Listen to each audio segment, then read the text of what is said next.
Sanam khon manang re ape sanam ko manut johar darai kana nawana ko latest video ko lagi noa Sona Santal YouTube channel do subscribe to पे और घंटी button हो दबाव दराय तबन पे अगिल हपड़ाम को लई अगुआ कदा बांगमा ओत आर सेरमा होय आर दा जतो दो मी मरांग ठाकुरा सिरजोन गी मारांग ठाकुर गी सानाम जान जानवर चिवटी पिपड़ी रुक बिरित और मानवा हपन दो सिरजे उगात को उनिगी अगुई और उनिगी इदी दो पहिल दो कथाय एकेन दा ताहे कना और उना दा रे हरो आंगाड़ तायान लेंडे काटकोम और हाकू इमान दा जानवर को ताहे कना हासा दो दा लतार रे ताहे कना खानगी मारांग ठाकुर दो कथाय मानवा हपन बनाव को साना के दिया अदो कथाय मलिन बुढ़ी बनाव लहा के दिते आज कोड़ाम रिया मैल पोटोर कथे इमा दिया अरे मेता दिया इन मुठन बारिया मानवा बिनाव किन में बनाव केट किनय खान गी मारांग ठाकुर जीवी कोय की दिया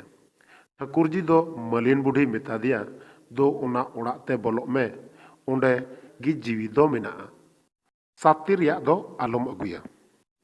सेनेर रिया दो बाय तियो दाड़ियादा उना इयते साती रिया गे ᱧᱟᱢ अगु किदा और उनकिन मानवाय एमात किना आयोगे ñेल में से जीवी ᱧाम सावते उनकिन मकिन चेणे गोट एन और किन उड़ाविना कथाय साती रिया जीवी दो चेणे जीवी ताहे कना आदम हड़ को मेना कथाय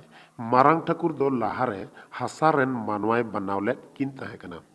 मेनखान रोहड़ो लगी सितुंग रे दोहो काट किन ताहे कान रे सिंह सादम दा ᱧᱩᱧᱩᱭ आड़गोना आरे लेबेट गेजर काट किना खान गे अदो मारांग ठाकुर दो आज कोड़ाम रिया मैल पोटोर कते बारिया चेणे बनाव केट किना चेणे दुकिन बनावना हंस हसील चेणे अदो कथाय ओतमा ओकारे हो बांग ताहे कान ओकारे किन आबोआ लेकारे सिंह सादम दा ᱧᱩᱧᱩ जोखे मोचा रिया फतो दा रे ᱧᱩᱨ ओटोवाका ताहे कान ओनारे मारांग ठाकुर आबो ए मेतात किना हंस हसील दा चेतान ओना फतो रे लौका लिका किन दाना मेतात किना हंस हसील दा चेतान ओना फतो दो दा रे ताहे कान सियालम रे अतु मिद एना ठाकुर जी दो ओना सियालम रे सिरा में जानाम उचो किदा हंस हसील ओना सिरम रेकिन तुक केते बारिया किन बेली किदा ओना किन बेली खन कथाय बारिया मानवा हपन किन बुसड़ एन जानाम एना किन आर किन जानाम एनते हंस हसील दो नोआ भावना चढ़ावात किन जे हाय हाय जलापुरी रे हाय हाय नुकिन मानेवा हाय हाय बुसड़ अकान किन हाय हाय नुकिन मानेवा हाय हाय तोकारे दो हाय हाय दोसे ले आय बेन हाय हाय मारांग ठाकुर जी हाय हाय बुसड़ अकान किन हाय हाय नुकिन मानेवा हाय हाय तोकारे दो किन मारांग ठाकुर हंस हसील चेणेया नेहर आरोजे अंजम के तकिनते ओत बनावे मेनवाना उनी दो दा जानवारे होहवात कोते दा लतार खन हासा रकाबे मेतात कुआ सनाम जानवर परी परीते हासा को रकाब रकाब कदा मेनखान बाको रकाब दाड़ियादा शेष उतर रे लेंडेट ए हेजना और हरो दा रे तिंगु उचो केदिते उनिया दिया रे हासाय चापाट ढांग किदा उनागी कथाय ओत से धरती दो होइना जोत तियारन खान मारांग ठाकुर दो हंस हसील चेणे मेतात किना मा उडते मानवा हपन ठाई चिए वाकिन ताबुन बेन खान बेर हसुरो से किन उडो चलावना और हिहिड़ी पिपिड़ी किन चिए ᱧᱟᱢ केते उनकिन मानवा ओंडे किन इदी ओटोकात किना नोंका लेकारबो नेलेत कना जे हंस हसील चेणे रिया कथा ओहमा कथा कान रहो जोथात कथा कान रहो नियते दो चेत हो चिदुगो कान गया जे हड़ हपन को रेन अगिल हपड़ाम को कथा लेकाते मानवा हपन सनाम खन लहा ओकार को ताहे कना ᱚᱱᱟ ᱡᱟᱭᱜᱟ ᱫᱚ ᱦᱤᱦᱤᱲᱤ ᱯᱤᱯᱤᱲᱤ ᱧᱩᱛᱩᱢ ᱛᱮ ᱵᱤᱠᱟᱹᱜ ᱠᱟᱱ ᱛᱟᱦᱮᱸ ᱠᱟᱱᱟ। ᱦᱟᱸᱥᱼᱦᱟᱸᱥᱞᱤ ᱪᱮᱬᱮ ᱵᱤᱞᱤ ᱠᱷᱚᱱ ᱚᱠᱚᱭ ᱢᱟᱱᱣᱟ ᱠᱤᱱ ᱡᱟᱱᱟᱢ ᱟᱠᱟᱱ ᱛᱟᱦᱮᱸ ᱠᱟᱱ ᱩᱱᱠᱤᱱ ᱫᱚ ᱯᱤᱞᱪᱩ ᱦᱟᱲᱟᱢ ᱯᱤᱞᱪᱩ ᱵᱩᱰᱷᱤ ᱧᱩᱛᱩᱢ ᱛᱮᱠᱤᱱ ᱵᱤᱠᱟᱹᱣᱮᱱᱟ। उनकिन हाड़ाम बुढ़ी हिहिड़ी पिपिड़ी रे दो ढेर दिन किन ताहेना उंडे ताहन ताहनते ओक्ते नपित रे इयाय गोटे कोड़ा और इयाय गोटे कुड़ी गिद्र को होयन तकिना उनको दो उंडे गी को हरायन बुरुइना को कोड़ा को दो दिनम हिलो बीरते सेंद्रा को चला और कुड़ी को दो आड़ा सीट को चला खान गे मिद दिन हाड़ाम दो कोड़ा हपन खांडेरा को चला और कुड़ी को दो आड़ा सीट को चला खान गे मिद दिन हाड़ाम दो कोड़ा हपन खांडेरा बीरते रियव इदिकेत को आदो ढेर दिन बेगार बेगार गे को ताहेना और को नेपेल अपादेना खान मिद दिन कुड़ी हपन चापाकिए बाड़े बुटर को जिरव और को सेरेन दुरंग जोंकान ताहेकान रे चिका को तेचों कोड़ा हपन हो सेंद्रा सेंद्राते उंडे को सेटेरेना आदो को ᱧᱟᱯᱟᱢᱮᱱᱟ जतिपति को कुलीना कोड़ा हपन दो आकोआ जति कोचे कड़बा हेसेल पेड़ा को लई किदा और कुड़ी हपन दो आकोआ जति रियाड़ कंडा किता कंडुम को लई किदा नोआ लेकारे जतिपति जुदा जुदा लयनते उनको कोड़ा कुड़ी दो ओना सुणुकु बीर को बापलायना मेनखान पिलचू हड़ाम और पिलचू बुढ़ी मकिन बडाय कान ताहे कान गे बोयहा बोयहा को बापलायना मेनते ओना इयते परिसाकुआ मेनतेकिन गोटा केदा जेमन बोयहा बोयहा आर दो आलो को बापला एने आदो परिसकिन हटिन का ताकुआ हासदा मुर्मू किस्कू हेम्ब्रोम मर्डी सोरेन और टुडू इयाय बोया इयाय परिस तेको हटिन बिगारेना हिहिड़ी पिपिड़ी रे ढेर दिन ताहन तायनम उनको होड़ दो खोज कमानते और उंडे दो सासांग बेडा तेको चलावेना सासांग बेडा दो कथाय अडी मरांग टंडी ताहे कना उंडे दो उनको इयाय सभी परिस छड़ा और हो मोड़े परिस तेको हटिना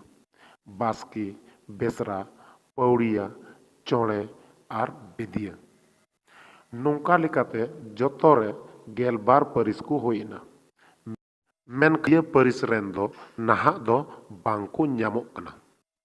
दिन दिन ते हड़ को सांगी इदीना खान सासांग बेडा खन दो जरपी दिसोम ते उंडे खन दो आयरे दिसोम ते आर उंडे खन दो काइंडी दिसोम ते को उचड़ चलावेना मेनखान नोआ को दिसोम से जायगा ओकारे मेना से ओकारे ताहे कना उना दो अकोय हो बांको लई दाड़िया कना हुई दाड़िया नोआ को जायगा जहां बांग जहां हिलो चिया ᱧᱟᱢᱚᱜ सुटिक ᱧᱟᱢᱚᱜ गया अगिल हपड़ाम को ओका दिसोम रिया कथा लले ढेर को रस्कआ उना दो चाय चंपा ᱧᱩᱛᱩᱢ ते बिकअप कान ताहे कना मेनखान चाय चंपा ओकारे ताहे कना नोआ हो नित हबिज दो बांग बडाय ठीक अकना आदम हड़ को मेना बांग मा ओना दो भागलपुर जिले रिया नाथनगर आडे पासे रे ताहे कना आरहो मित चंपा दिसोम दो आबो दिसोम खोन बाहरे रे पुरुब नखा रे हो ताहे कना आर अडी को सांगीना ओना दिसोम ते दो काइंडी दिसोम खोन को हेज अकान ताहे कना आरहो को लैया बांगमा चंपा दिसोम रे दो किस्कू को दो रापाज सोरन को दो पैकन मुर्मू को दो नायके से ठाकुर मर्डी को दो किपिसण हेम्ब्रोम को दो कुंवर और टुडू को दो बिरितिय और मांदाड़िय हड़ को ताहे कना आसल बिरित दो मेढ़े रिया ताहे कान तकुआ टुडू हड़ दो एटा परिस रेन हड़ दो उनका ते जुदा जुदा बिरित से कमी ताहे कान तकुआ बास्की हड़ बेगार बेगार को बनाव कवन ताहे कना कथाय किस्कू कुआ गाड़ दो कोइंडा गाड़ मर्डी कुआ गाड़ दो बादोली गाड़ मुर्मू कुआ गाड़ दो कोइंडा गाड़ हेम्ब्रोम कुआ गाड़ दो बादोली गाड़ गाड़ दो खैरी गाड़ टुडू कोआ गाड़ दो सीमगाड़ और हासदा कोआ गाड़ दो मायनोमती गाड़ ᱧᱩᱛᱩᱢ ᱛᱮ ᱵᱤᱠᱟᱹᱜ ᱠᱟᱱ ᱛᱟᱦᱮᱸ ᱠᱟᱱᱟ। ᱦᱚᱲ ᱨᱚᱲ ᱛᱮᱭᱟᱨ ᱢᱟᱨᱮ ᱥᱮᱨᱮᱧ ᱛᱮ ᱪᱮᱫᱚᱜᱚᱜ ᱠᱟᱱᱟ ᱡᱮ ᱠᱚᱭᱰᱟ ᱟᱨ ᱵᱟᱫᱚᱞᱤ ᱦᱚᱲ ᱫᱚ ᱥᱤᱢᱟᱹ ᱨᱮᱯᱮᱡ ᱨᱮ ᱢᱟᱯᱟᱜ ᱜᱚᱯᱚᱡ ᱦᱚᱸ ᱵᱩᱜᱤ ᱛᱮᱠᱚ ᱢᱟᱯᱟᱜ ᱜᱚᱯᱚᱡ ᱞᱮᱱᱟ। बेरेद मेसे पतियन हो चिरगल चिरगल चिरगल मेसे गातिन हो कोयडा को मापा गोपज कान चेते लगी मापा कना गातिन हो चेते लगी मापा गोपज कान सीमा लगी मापा कना गातिन हो डंडी लगी गोपज कना गातिन हो बादली को मापा गोपज कान रड़ दो सोरहाय कना आरहों कथा चंपा दिसोम रगी हापड़ाम को दो पहिल प्रथम कुल्ही मुचाद जाहेर रे मारांग बुरु मोणे को तुरुई को आर जाहेर एरा को दोहकेत कोआ आर को बोंगा बुरुआत कोआ आर उन खनगी हड़ हपन दो नको बोंगा बुरु को मानाव अगु वकात कोआ चंपा खन दो तोड़े पुखरी बाहा बांदेला ᱧᱩᱛᱩᱢᱟᱱ दिसुम ते हापड़ाम को दो को चलावेना आर ओंडे खन दो